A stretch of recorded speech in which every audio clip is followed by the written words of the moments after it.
Hello everyone, it's Brian here in Toronto. Finally, it's my turn to take part in the Sad Bastard vinyl tag started by John, the digital gramophone. I will leave a link, of course. Now, I should say thank you to Ben Rankins from Melbourne who shouted me out. The last question is, shout out a Sad Bastard to do this vinyl tag. So I guess thank you. I think it suggests that I'm a sad bastard, which is interesting. So thank you for doing that. I considered doing it, but I made a couple mental notes, but hadn't really started it. So thank you for the push. Now, because this is such a sad video, the content is sad, I'm going to attempt to place two brief concert clips at the end. We recently went to see Aurora in Toronto. She's a Norwegian singer that my kids really like. So if YouTube allows me to, I'll put in two 10-second or so clips at the end so you can see what that was all about. So there are 13 questions. Let's get started. Number 1. An overplayed sad song you never want to hear again. Now, when that question was read, when I heard the first part of the question, I thought of something, but then I discounted it. And when I thought of this song from Sinead O'Connor, because it is an overplayed sad song. Nothing compares to you from I Do Not Want What I Haven't Got. But I still like that song and I would hear it again. So let's talk about a song that I genuinely do not want to ever hear again. And that is My Heart Will Go On by Celine Dion. And I can't show it to you because I don't own it on any format, thankfully. Even the movie this comes from is terrible. I mean, oh my God. But I mean, I guess if I had the power to go back into history and delete a song, I would delete that one because I do not like it. It's been played way too often and it's just terrible. So I don't want to hear that again. Number 2, you're listening to an album and somebody walks in and says, "What is a sad bastard shit?" So this is more or less a true story because when I was in my later part of my undergraduate degree, I lived at home and was driving in, and my dad was working these funny shifts as always, and he'd be on the afternoon shift. He'd come in home around midnight or so, and if my light was on, he'd come up, and many times I'd be listening to Leonard Cohen. I guess it fit the feeling of the late hours of the evening while I was, I guess, writing an essay or something. This is Songs of Love and Hate from 1971. And he never said those words, but I can tell by the way he looked at the turntable. He'd look at the turntable and look at me, and I guess he was expecting something like The Clash, which I'd also have been listening to, but he he was just perplexed by this. Now look at Leonard on the cover here. I mean, he's smiling, but is he really smiling? He looks a bit disheveled. This whole album speaks of despair and desperation and possibly depression. There are tracks here that are rarely compiled on any Leonard Cohen compilation, such as Dress Rehearsal Rag. What an amazing trip that song is. Diamonds in the Mine, equally harrowing in many ways. We've got Joan of Arc. The flames, they followed Joan of Arc as she went riding through the dark. Famous Blue Raincoat is a sad song. Avalanche, Last Year's Man. This whole album is quite interesting, but very kind of depressing might be the best word for it. So 1971's Songs of Love and Hate. Now, number 3. A sad album to many, but a dance party to you. And I guess I'm guessing that this is a sad album to many. And I chose 2 because I couldn't decide. So I picked 2 Joy Division records. We've got Closer and Unknown Pleasures.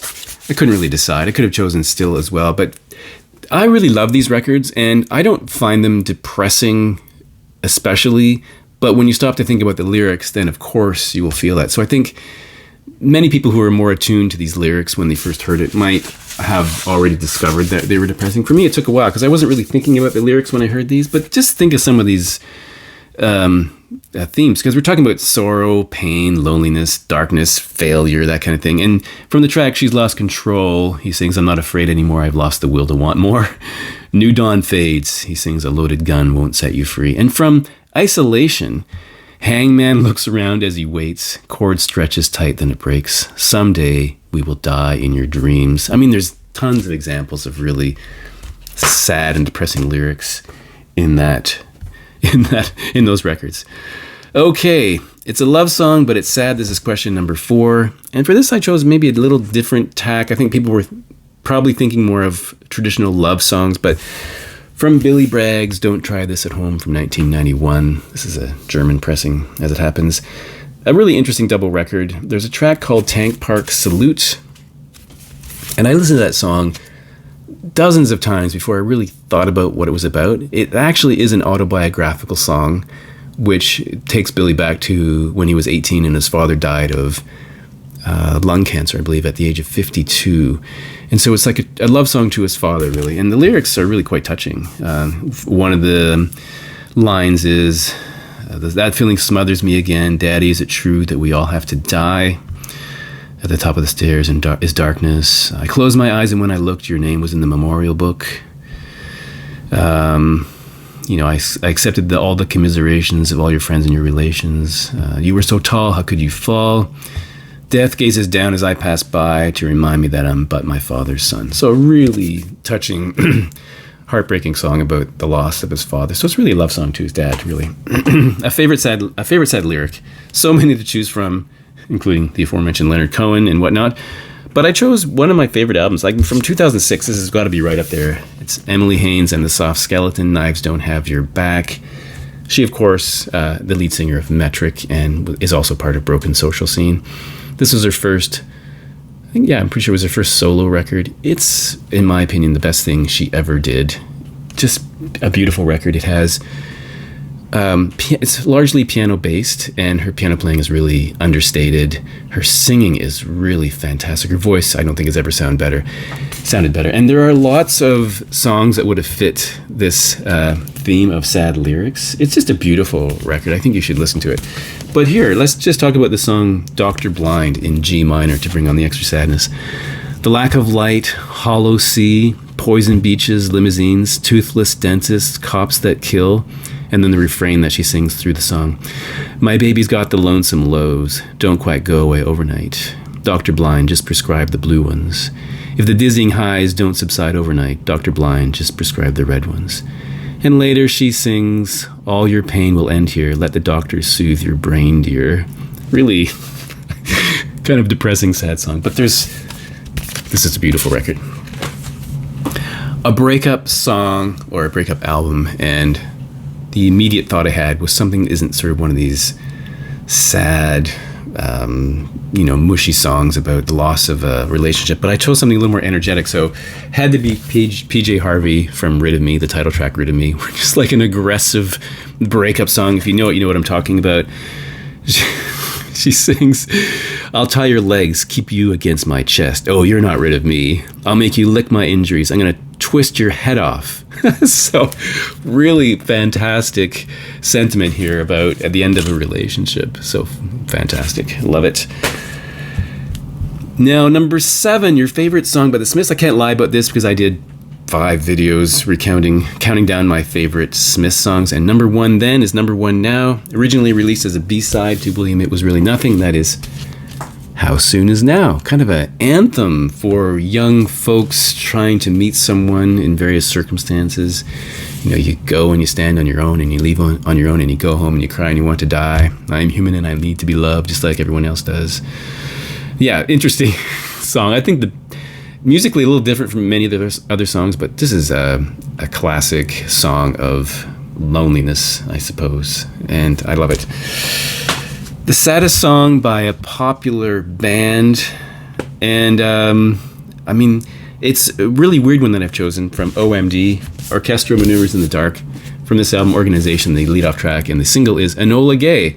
Could you find a more upbeat song about the death of between like 100 and 160 or 170,000 people? Enola Gay being the name of the plane that dropped the atomic bomb on Hiroshima on August 6, 1945, one of the most horrific events in history where that many people died. So yet it's an upbeat song that people dance to, which has got to be the only time that's ever happened. Maybe I'm wrong, but it's when you think about it, you're talking about mass deaths, and yet you're dancing to this song. Really interesting that they did that.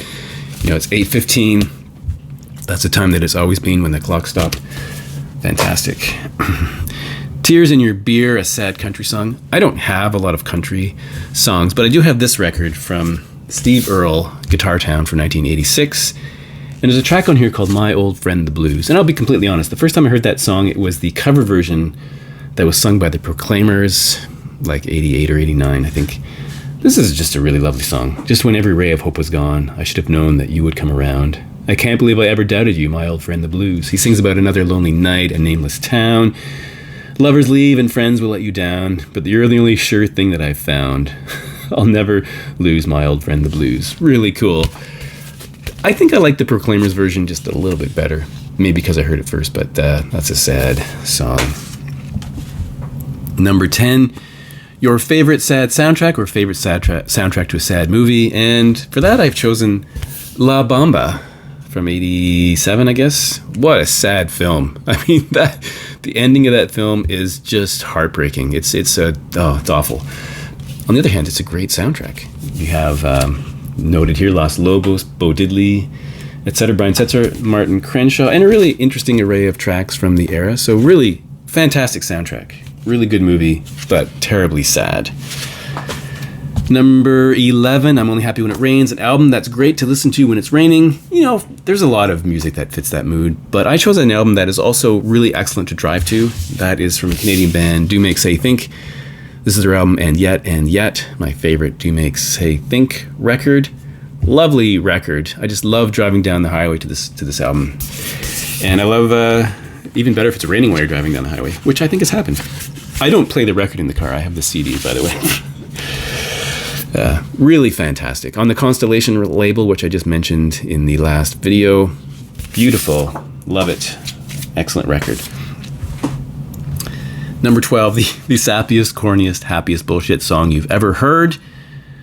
Well, some records in my collection I keep because people in the house like those records, so I can't get rid of this. This is REO Speedwagon's High Infidelity, and you already know the song. It's Keep On Loving You, which is on side 1 here. Where did I get this record? I'm not sure.